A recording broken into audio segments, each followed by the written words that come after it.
Hello, welcome all. In previous video, we learned about how to make a multiple database connection and how to execute the raw SQL queries. For that, we have created two database keys and we connected to the web.php, and through that we call the database instance here, database object here, and creating command for the particular query for selecting data from the user to fetch the unique column values from the table, then insert data, update data. So like this we are executing the raw SQL queries in Yii2. The next today we are start with the query builder. So what is the query builder? So query builder allows you to construct a SQL query in a programmatic way, and it helps you to write the readable SQL related code. So to use the query builder, you should follow the two steps. So what are the steps? First, you have to build EDB query object to represent the different parts of the SQL statement. So what are the parts? So that the select function, from function, where function. And the next is to execute a query method. What are the methods? The all, one, then the unique, scalar. These are all the query methods. To execute a query method, you should use the object to retrieve the data from the database. So let's start with the query builder. So before that, what we'll do here in vb.php, we have created multiple database connection. We have passed the two objects of the database. For instance, with the command is 2, we will use only 1. Okay. So, and in the site controller, we have created one method, public function queries. And in this function, we will write all the queries using query builder. So we will go to the browser, and here we call the query function. What is the name of the our action? Queries.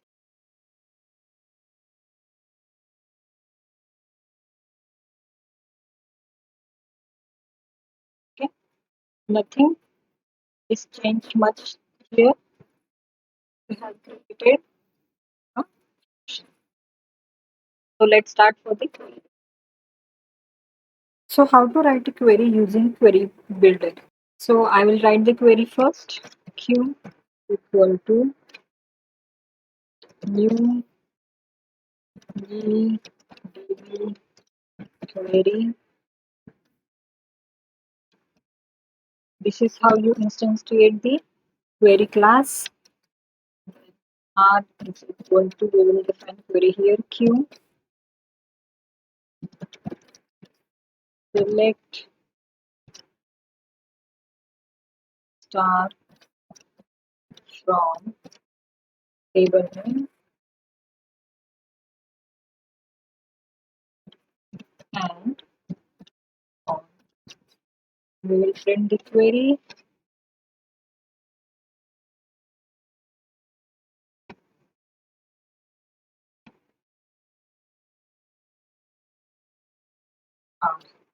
So what we have done here the select and the from are the inbuilt query objects defined here. So for that we will use the select. Then here you can define star. Star means all the columns of the table. Then we call the from function from the name of the table from which we want to fetch the data, and here we call the all function. So all means what? Fetch the all the data of the table.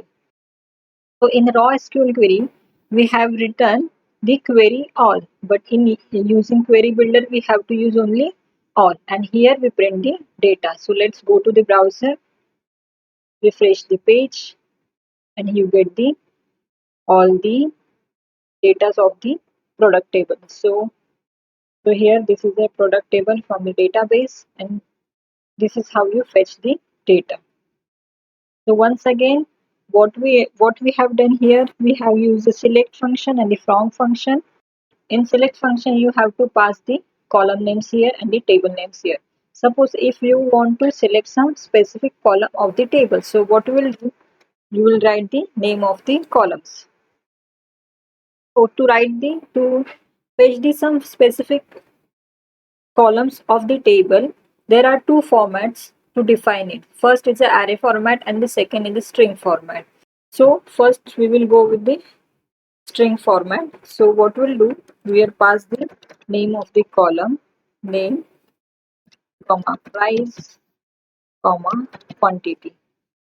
So this is how you pass the column name as a string format from the product table. Okay, and go to the browser, refresh it. So you will get only 3 columns. Okay. The second format is the array format. For that you have to define the array here, name, and individually you have to put the column names.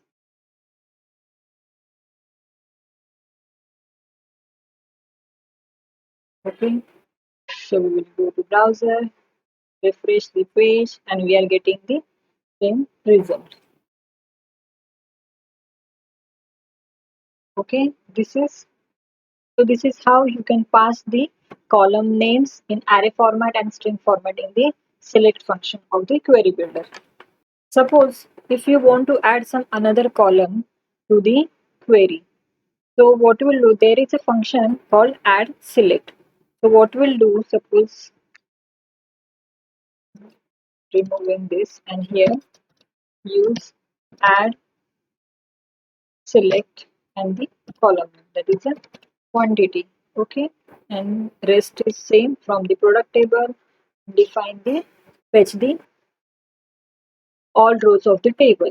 So go to browser, refresh it. Once again, we will get the same result. This is another method by passing the column name. Okay. So this is how you can do the variation in the select function. The next is a variation in the from function. So what is that? I will copy the same entire query, paste it. Okay. That is Q1 R1. Okay. So, so here is we are the passing the table name as a string form. There is also two formats, string format and array format. So this is a string format. If you want to pass this on another table name, you can write the like this.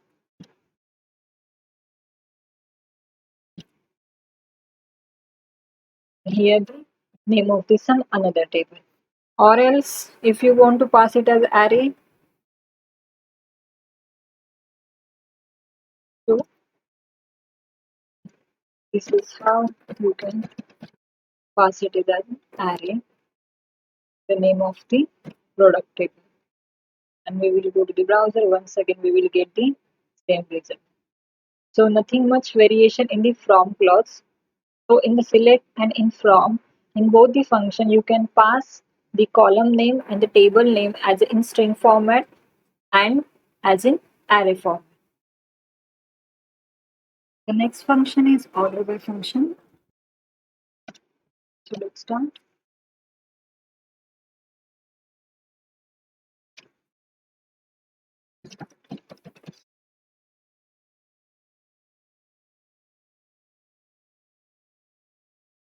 In this function, in OrderBy function, you can use both string and array format. So first we will go with the string format. For that we will define variables.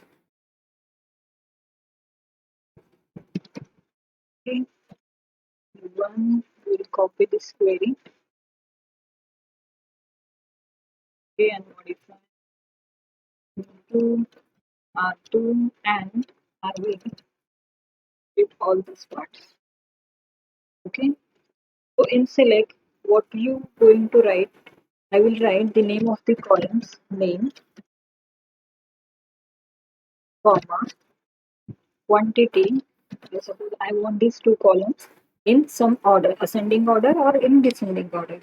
So these two columns from function, from table name. Table name is product. Okay, and here you write order by in which order I want to display this columns data. So I will write in string format. Name should be in ascending order, ASC, comma, and quantity should display in descending order. So these are two column names, and this is the order sequence. So name should display in ascending order and quantity should display in descending order and followed by all. So it will fetch all the rows of the table. Next we will print the query R2. For the time being I will comment this. So we will go to the browser, refresh the page, refreshing, so you can see shapes dining the names. Name column is displaying ascending order and quantity is displaying in descending order. Okay, so this is how you can do it string format. Similarly, you can use the array format. So the next format is array format. In this, we are going to create the column array keys of column name. So how to do it? Let's see. We are just simply copying about query. Okay, paste. We will change the variables. Okay. And here select name, quantity, column name, and product from the product table, order by, and here we are uh,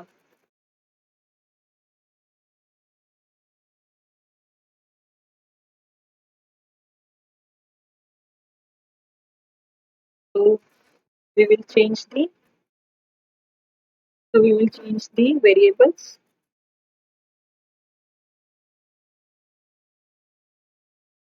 Okay, given 3.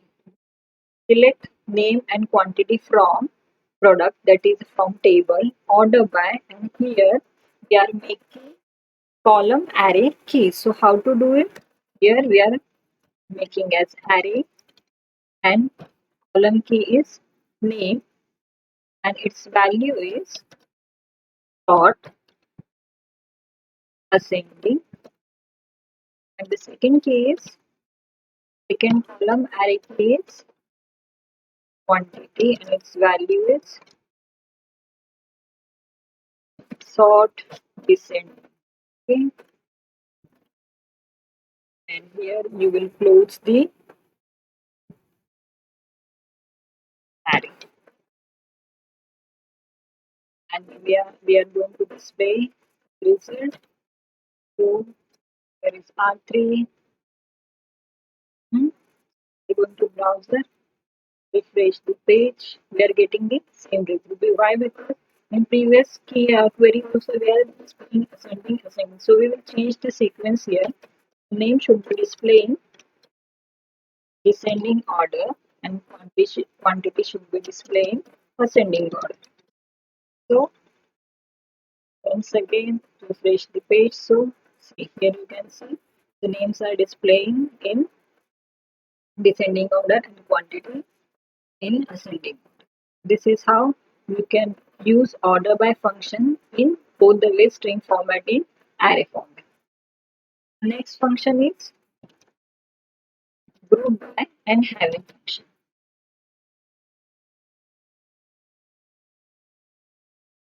Group by function and having.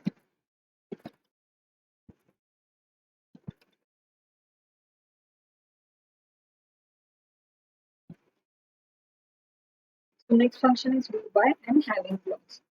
So let's start it.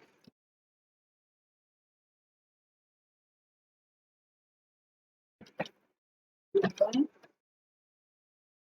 with having clause. So what is the group by? So group by function or a group by statement groups these particular rows that have the same values into summary rows with the aggregate function. And to find some specific data with the aggregate function, we are using the having clause. So let's take an example so we will understand better. Let's modify the query. Food, food on food. Okay, and here in this one, I want to display ID, name, and quantity from the product table, and this data should be grouped by column name. Okay, and how to display this data? To display having condition ID less than 5 and display all rows of this specific condition. So what we have done is in this query, we have written display ID, name, and quantity from the product table, and this data should be grouped by column name, and it should also the name should be displayed having ID less than 5. So let's go to the browser, check the result. Before that, we will connect it and refresh the page. So by refreshing, we are getting the ID, name, and quantity from the product table with the group by name, and you can see here the names are showing in ascending order and whose id is less than 5, so 1, 2, 3, and 4. So it satisfies the condition. It shows id, name, quantity from the product table group by name, and the name shows in ascending order by default, and whose id should be less than 5. So this is how you can get the data. This is how you can use the group by clause, group by function with the having clause. The next function is index by function. So let's see how to going to write index by. Function. Why this index by function is used? See, when we are getting result on our browser, we get the result indexed by integer number, that is 0, 1, 2, and 3. Suppose if you want this indexed based on some column names, then what we'll do? So let's see. So instead of this integer numbers, we will get some column names. Get this query? Let's see. Let's modify the query. I, I, and I want to display only name and quantity, these two columns only in the product table, and here I'm going to write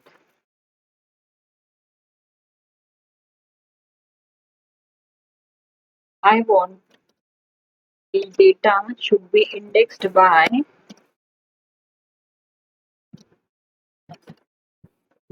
some column name. So I will write the column name as a name and simply shows all the. Okay, so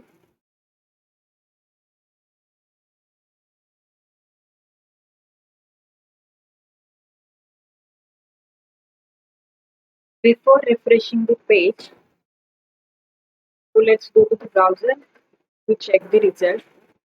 See, before refreshing the page, we are getting indexed by the previous query as integer number. So I am going to refresh the page, and now I am getting the index as the column name. See, the name is chair and the index is also chair.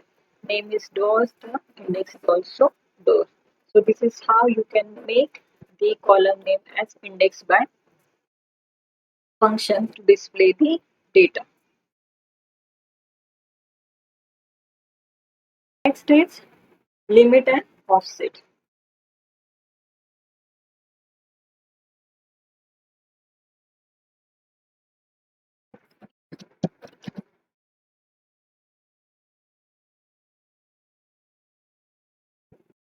So what is the limit and offset? The limit is the number of results that you are getting in the result set, and offset means it dedicates the number of rows that skips from the beginning or end from the return data before presenting the result. So let's see it by query so you can easily understand it. Right, we will modify the query. So what we are going to do, same, select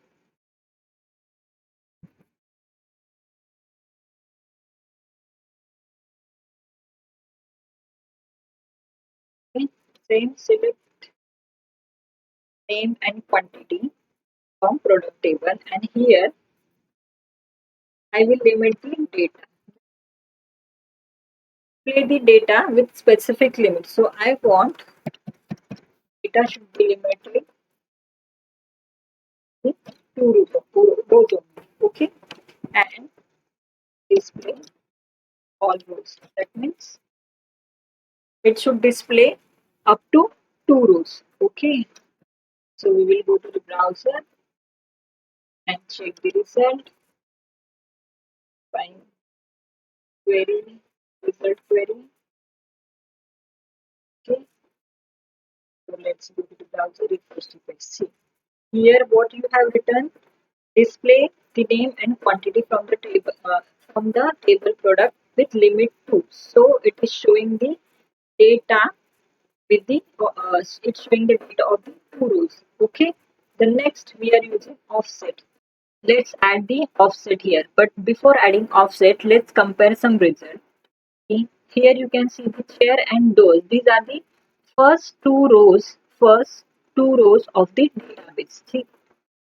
Okay, now we are going to add offset here. Offset. Okay, so what do you mean by this? It means leave the first row and display or start picking data from the second row up to limit 2. So when we are going to refresh this page, it will display doors and TVs. So what do you mean by that? See the doors and TV. It will by writing offset 1, it will leave the first row, okay, and start picking the next two results with the limit 2. So next two results are doors and TVs. So displaying doors and TVs. So this is how the limit and offset is working. Suppose I have written limit is 5 and offset is 2. So what will it do? It will leave the first two results and display the data remaining next with the limit 5. So let's go to the database. It will skip the first two results and next 5 from TV, chips. Next 5 is 1, 2, 3, 4. Fan. It will display the results. So we will go to browser, refresh the page. See, you can get the results from TV to fan. So this is how it's working. The offset means leave this number of rows and display the next limit number of rows. So this is how limit and offset is